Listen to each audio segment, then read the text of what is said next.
할렐루야. 예배 자리에 나오신 모든 성도님들을 환영하고 축복합니다. 우리 앞뒤에 계신 분들과 함께 인사를 나눌까요? 주님이 우리의 힘이십니다. 네, 여러분 특세에 나오신 분들 많이 피곤하시죠?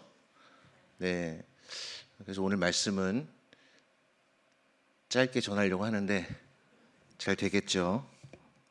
오늘 우리가 함께 읽은 본문을 중심으로 예수를 넘겨주시기까지라는 제목으로 함께 하나님의 말씀을 살펴보겠습니다. 예수를 넘겨주시기까지. 여기서 넘겨준다는 말은 이제 다른 말로 하면 내어준다, 이제 그런 의미입니다. 오늘 본문을 보게 되면은 빌라도의 법정이 등장을 하죠. 빌라도의 법정, 권력자가 신문을 하고 군중이 막 재판의 결과를 빨리 내라고 압박을 하고 예수님은 침묵하고 계십니다. 이 장면을 자세히 보게 되면 뭔가 이 재판의 주도권이 빌라도가 마치 다 재판의 주도권을 쥐고 있는 것처럼 보입니다. 그리고 막 성난 군중들이 이 재판에 이미 결정을 내린 것처럼 보이기도 합니다. 그런데 우리들은 이러한 장면 속에서 무엇을 볼 수 있어야 하냐면 바로 하나님이 이 모든 장면을 어떻게 다스리고 계시는지를 볼 수 있어야 합니다. 다시 말하면 하나님의 큰 그림을 우리는 볼 수 있어야 합니다. 성경은 우리에게 이렇게 말합니다. 너희가 무엇이냐? 너희는 눈에 있다가 사라지는 안개와 같다라고 이야기를 합니다. 뿐만 아니라 잠언 27장 1절에서는 너는 내일 일을 자랑하지 말라. 하루 동안에 무슨 일이 일어날는지 내가 알 수 없음이니라 라고 인간의 유한함에 대해서 말씀해 주고 있습니다. 마찬가지로 빌라도도 몰랐고 군중들도 몰랐습니다. 제사장들도 몰랐습니다. 당장 자기 눈앞에 있는 것에만 온갖 신경과 집중이 그들은 거기에 다 담겨 있었습니다.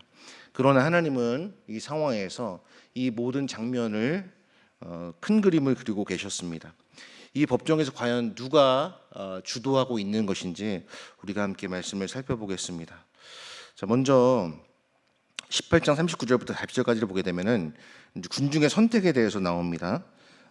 제가 읽어드리겠습니다. 6월절이면 내가 너에게 한 사람을 놓아주는 전례가 있으니 그러면 너희는 내가 유대인의 왕을 너에게 놓아주기를 원하느냐 하니 그들이 또 소리질러 이르되 이 사람이 아니라 바라바라 하니 바라바는 강도였더라 라고 기록을 하고 있습니다. 그러니까 지금 이 군중들이 소리를 질렀다는 것은 아주 어마어마한 사람들이 모여서 큰 함성을 이렇게 질렀다는 겁니다. 그 앞에서 이제 재판하는 사람들이 여러분 어떻겠습니까? 우리가 보통 이제 생각하는 재판정은 굉장히 엄숙하고 조용하고 차분하고 뭔가 이렇게 통제가 된 그러한 재판석을 떠올리지만 당시에 지금 오늘 본문에 등장한 재판석은 전혀 그런 재판석이 아니었습니다. 웅성웅성 될 뿐 아니라 많은 사람들이 집중해서 예수님을 십자가에 못 박고 차라리 바라바를 풀어줘라 라고 이야기하는 그러한 외침이 가득했었습니다. 군중은 선택했다고 생각했죠. 그리고 자기들이 이제 바라바를 풀어주는 결정을 내리게 하고 그다음 예수를 이제 십자가 못 박게 하는 그러한 결정이라고 생각했을지 모르겠습니다.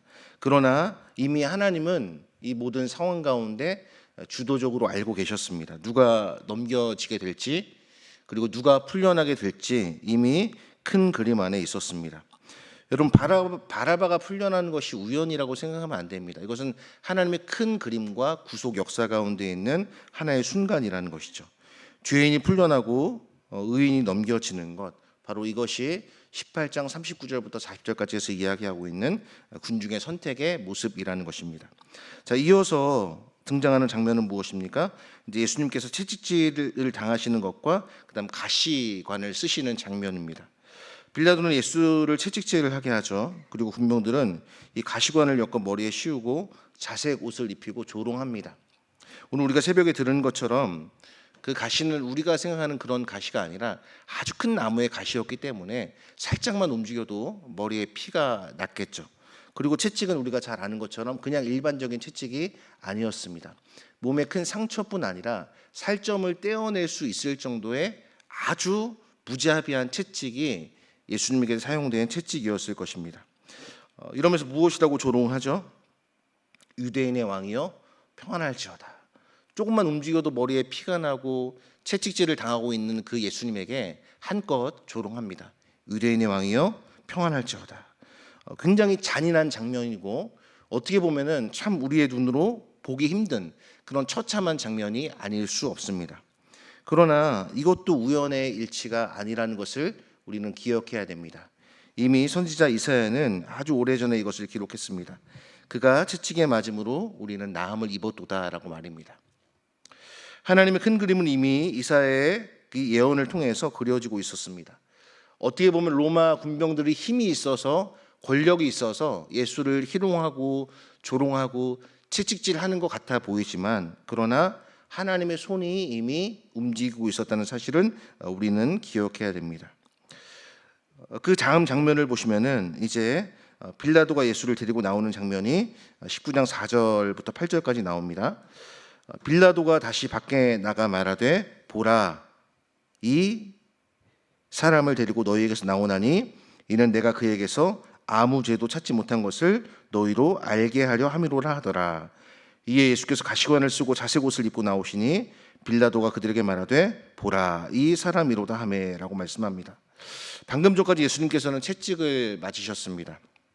그리고 가시관이 머리에 씌워졌고 자색 옷이 예수님의 몸에 걸쳐졌습니다. 조롱과 주먹질을 당하셨습니다. 그 모습을 여러분 한번 생각해 보십시오. 말끔한 모습이었겠습니까? 단정하고 아주 그냥 모습이었겠습니까? 아마 굉장히 처참하고 굉장히 아주 잔혹한, 그다음 온몸은 다 살점이 뜯겨 있고 머리 위엔 피가 흥건한 그러한 모습으로 예수님께서는 지금 군중 앞에 서 계십니다. 그런데 빌라도가 무엇이라고 이야기를 합니까? 딱 손을 내면서 보라 이 사람이로다 라고 이야기를 합니다. 보라 이 사람이로다.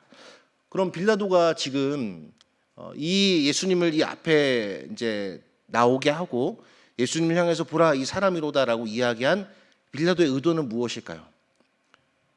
이만큼 했으면 됐지 않냐? 이렇게 머리에 피가 흥건한 걸 봐라. 이렇게 살점이 뜯겨 나간 걸 봐라. 이 정도면 여기서 그냥 그만해도 되지 않겠느냐라고 지금 빌라도는 군중의 마음을 좀 돌려보라고 한 것입니다. 그런데 빌라도도 자기 입으로 말한 보라 이 사람이로다라고 말한 이 5절에서 말하는 이 말을 아마 자기도 잘 그 의미를 몰랐을 것입니다. 온 인류가 바라보아야 할 그 사람이 지금 여기 서 있다는 사실을, 하나님의 아들인 예수가 여기에 서 있다는 사실을 아마 빌라도는 몰랐을 것입니다. 빌라도는 무죄를 선언하죠. 나는 그에게서 아무 죄도 찾지 못하겠노라. 3번이나 이야기합니다. 3번. 그러니까 완벽하게 예수님은 죄가 없으신 무죄한 분이라는 것이죠. 그런데 이분은 뭐라고 말하죠? 무죄를 말하지만 손은 반대로 움직이죠. 진리가 눈앞에 서 있는데 빌라도는 진리를 알아보지 못하고 진리에 전혀 관심이 없는 모습을 볼 수 있죠.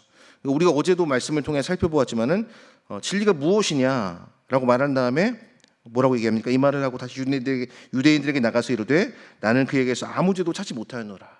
그러니까 적어도 빌라도가 진리에 관심이 있었더라면 진리가 무엇이냐라고 물었다면 예수님께서 말씀하시는 것을 들었을 그러한 모습이었지만 지금 빌라도에게서는 전혀 그런 모습을 찾아볼 수가 없습니다. 군중이 막 외칩니다. 예수님을 십자가에 못 박아라. 예수를 십자가에 못 박아라. 여러분 이때 빌라도의 마음이 어땠을까요? 평온하고 나는 총독이니까 나는 괜찮겠지 이런 마음이었을까요? 아마 굉장히 그의 눈빛은 흔들렸을 것이고 그의 마음은 두려움과 불안감으로 가득 찼을 것입니다. 어떻게 해야 되지? 죄가 없는데. 근데 빌라도는 결국 지고 맙니다. 왜 빌라도에게 그런 마음이 들었을까요? 오늘 우리가 말씀을 통해 살펴보았지만은 황제에게 고발당할까 봐. 그렇죠? 네가 충신이 아니냐라는 그 백성들, 그 군중들의 말에 두려움을 느끼죠.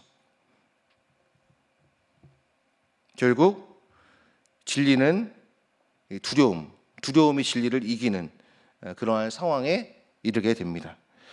그런데 이 아주 그 혼돈과 아주 이 큰 소리가 나는 와중에서도 예수님은 침묵을 지키십니다. 이사야의 예언처럼 그는 마치 침묵하는 양 같았다. 도살장으로 끌려가는 양 같았다라고 말씀합니다. 그리고 절대로 흔들리는 모습을 보여주지 않으십니다. 뿐만 아니라 변명하지도 않으십니다. 우리가 이 자리에 있었더라면 여러분, 우리는 아마 쉴 새 없이 말했을 거예요.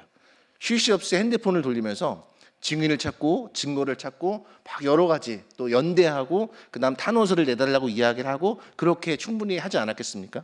그런데 예수님은 전혀 흔들리지 않으십니다. 왜 그랬을까요? 예수님은 지금 순종하고 계셨기 때문에, 그리고 무엇보다 하나님의 큰 경륜과 큰 그림을 알고 계셨기 때문에 빌라도의 흔들림도 군중의 함성도 예수님에게는 큰 영향을 끼치지 못했다는 사실을 우리는 볼 수 있습니다. 자, 그리고 이제 빌라도와 예수님이 대화를 이루어 가시는 것을 볼 수 있죠. 그것이 이제 19장 9절부터 12절까지의 말씀입니다. 빌라도가 이제 다시 관정으로 들어갑니다. 군중도 두렵고 예수도 두렵죠. 무언가 이 사람은 내가 많은 재판을 해봤지만은 그 재판을 할 때와는 다른 사람이구나라는 그런 어떤 그 무언의 어떤 그런 압박감이 아마 그를 사로잡았을 것입니다. 그래서 묻고 있죠. 무엇이라고 묻습니까? 오늘 19절 말씀에 보면은 예수께 말하되 너는 어디로부터냐 하되 예수께서 대답하여 주지 아니하신지라. 빌라도가 이르되 내게 말하지 아니하느냐 내가 너를 놓을 권한도 있고 십자가에 못 박을 권한도 있는 줄 알지 못하느냐라고 묻죠. 예수님은 대답하지 않으십니다. 그리고 침묵합니다. 그런데 빌라도는 계속해서 예수님을 압박하죠. 내가 얘기했잖아요. 나는 당신을 놓을 권세도 있고 당신을 십자가에 못 박을 권세도 있는 사람입니다. 그걸 좀 알아주십시오라고 이야기를 하죠. 당시 세상에서 가장 강력한 권력 중 하나를 갖고 있던 사람이 바로 빌라도였습니다. 우리는 보통 인생을 살아가면서 나의 생사여탈권, 그러니까 나의 살고 죽는 것을 붙잡은 사람을 두려워할 때가 참 많죠. 빌라도는 그것을 잘 알고 있었기 때문에 이 생사여탈권을 자기가 쥐고 있었다고 생각했기 때문에 지금 예수님을 이렇게 말로 회유하기도 하고 압박하기도 하고 고난을 가지고 이렇게 예수님을 항복을 선언하라 말하라라고 지금 회유하고 있는 것입니다. 그때 예수님이 이렇게 말씀하십니다. 우리 11절 말씀을 같이 한번 읽어보겠습니다. 예수께서 대답하시되 위에서 주지 아니하셨더라면 나를 해할 고난이 없었으리니 그러므로 나를 내게 넘겨준 자의 죄는 더 크다 하시니라.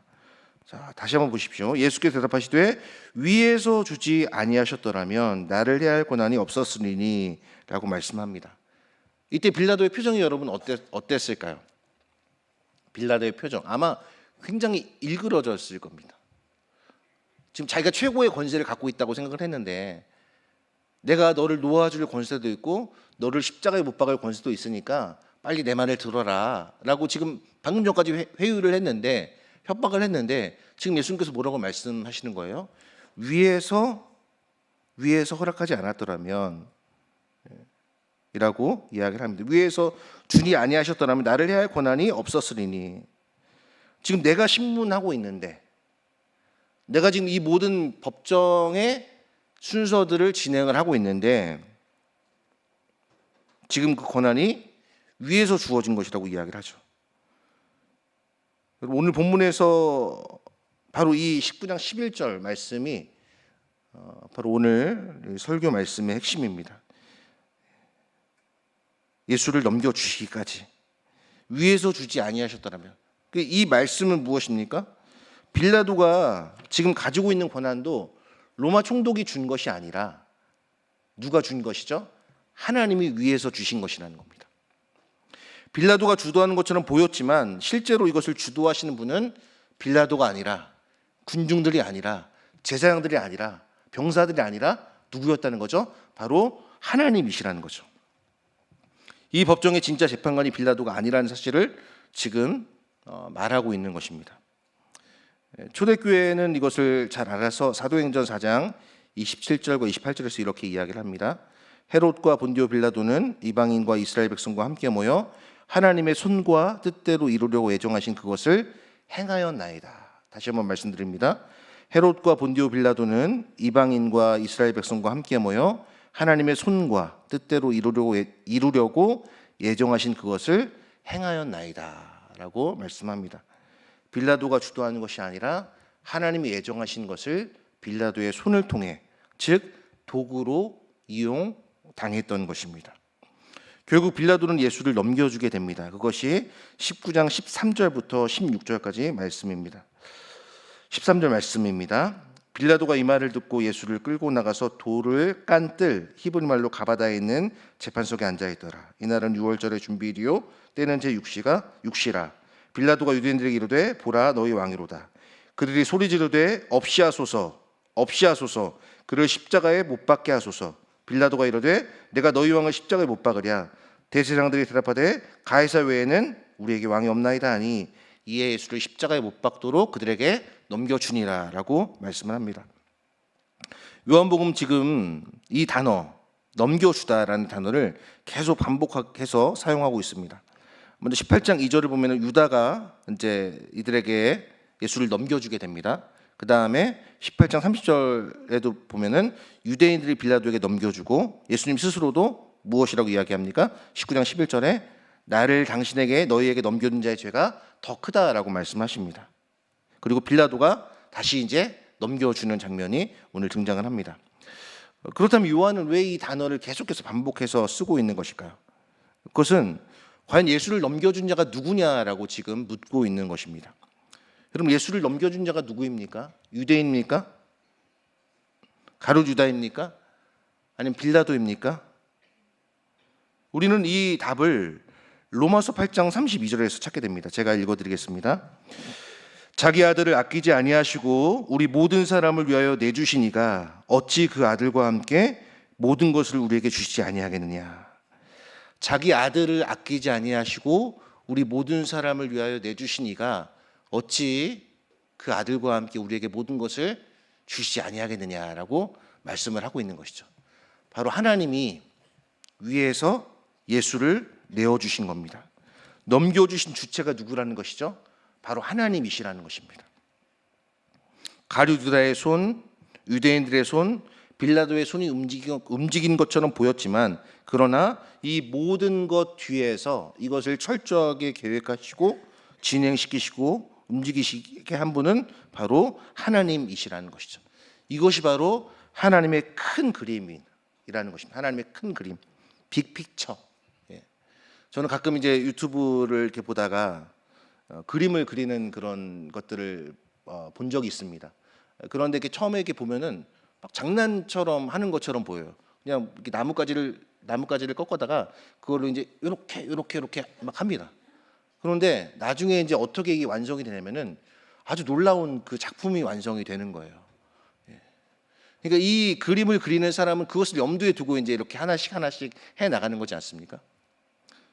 예수님의 십자가도 바로 그 하나님의 놀라운 구원 계획 안에 담겨져 있는 것이라는 거죠. 빌라도의 법정을 여러분 보십시오.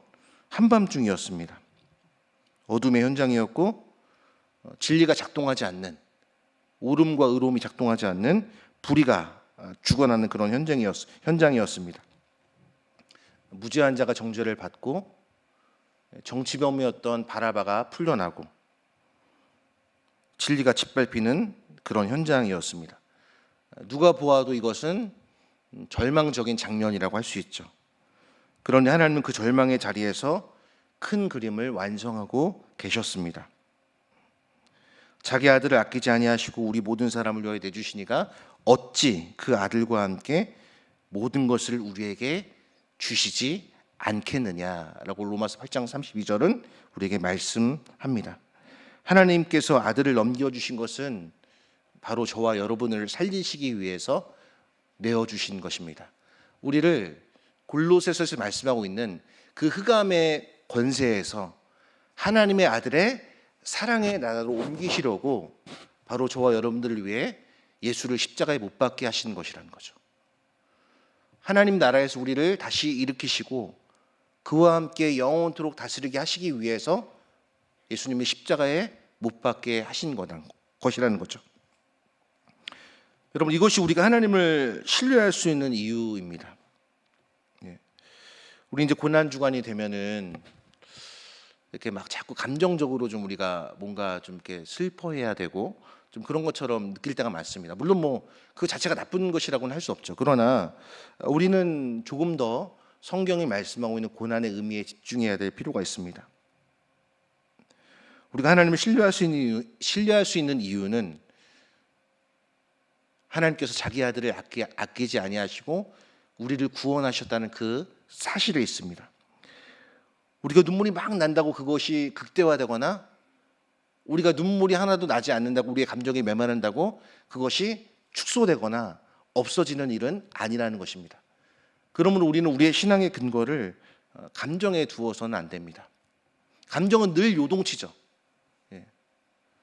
여러분 결혼할 때 그 첫사랑이 지금까지 계속되는 분이 있으면 한번 저한테 제보해 주시기 바랍니다. 사랑은요 감정이 아닙니다. 하나님께서 우리를 사랑하신 것은 이미 이루어 놓으신 그 일을 우리는 바라보아야 하는 것이죠. 우리는 인생을 살면서 이해되지 않는 일, 도무지 풀리지 않는 삶의 문제, 도무지 감당하기 어려운 현실 속에 주저앉을 때가 참 많습니다. 그러나 여러분 한번 생각해 보십시오. 빌라도의 법정보다 더 절망스러운 자리가 있을까요? 무죄한 자가 정죄받고 죄인이었던 바라바가 풀려나고 진실이 호도되는 그러한 법정보다 더 절망스러운 자리가 있겠습니까? 그런데 그런 절망의 자리에서도 하나님은 여전히 자신의 일을 행하셨고 결국 부활로 예수님의 승리를 말씀하고 있습니다. 우리가 낙심하지 않을 수 있는 이유가 바로 여기에 있습니다. 사람은 한치를 보지 못하죠. 한치가 여러분 얼마인지 아시죠? 눈앞에 있는 것도 보지 못한다는 겁니다. 왜 등잔 밑이 어둡다는 말이 나왔을까요? 여러분 그런 경험 있으십니까? 뭘 막 찾는데 손에 붙잡고 있는 뭘 막 찾는데 내 주머니 안에 있는 거예요. 뭐 막 반지를 찾고 있는데 손에 껴 있는 거예요. 그게 한치앞도 모르는 우리의 어리석음과 한계라는 것이죠.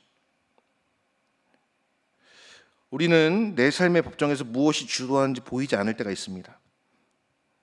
빌라도도 계획했고 군중도 계획했고 제사장들도 계획했습니다. 그러나 잠언 19장 21절은 우리에게 이렇게 말씀합니다. 제가 말씀드립니다. 사람의 마음에는 많은 계획이 있어도 오직 여호와의 뜻만이 완전히 서리라. 사람의 마음에는 많은 계획이 있어도 오직 여호와의 뜻만이 완전히 서리라. 여러분 우리 인생에 많은 계획이 있습니다. 내가 내 자녀들을 향한 계획도 있고 내 어떤 인생의 청사진을 향한 그런 계획도 있고 내 노후의 계획도 있고 계획이 있죠. 그러나 오직 여호와의 뜻만이 완전히 서리라라고 말씀합니다. 사랑하는 성도 여러분, 말씀을 정리하겠습니다. 하나님은 어둠도 만드신 하나님입니다. 하나님은 빛만 만드신 하나님이 아니라 어둠도 만드신 하나님입니다. 하나님은 환난도 창조하신 분이라고 성경이 말씀하고 있습니다. 빛도 만드신 분이 하나님이라고 말씀합니다. 여러분 우리의 인생 전체를 하나님의 큰 그림에서 볼 수 있는, 조망할 수 있는 그러한 관점이 우리에게 필요한 것이죠. 그것은 믿음의 눈으로 볼 때만 가능합니다. 믿음의 눈으로 볼 때 가능합니다. 사랑하는 여러분, 여러분의 인생이 골짜기로 내려가고 여러분의 인생에 정말 말도 안 되는 그러한 어려운 현실이 찾아올 때 로마서 8장 32절의 말씀을 기억하십시오. 자기 아들을 아끼지 아니하시고 우리에게 내어주시니까 그 아들과 함께 우리에게 좋은 것을 주시지 않겠느냐라는 말씀을 기억하십시오. 그리고 잠언 19장 21절의 말씀을 기억하십시오. 사람의 마음에는 많은 계획이 있어도 오직 여호와의 뜻만이 완전히 서리라. 하나님의 큰 계획, 성경적 용어로 표현한다면 하나님의 경륜, 이것이 우리가 이 자리에 있는 이유입니다. 그래서 우리가 이 자리에서 하나님께서 있게 하신 이 자리에서 하나님을 신뢰하고 하나님을 송축하고 하나님을 찬양하는 일이 우리가 해야 하는 일입니다.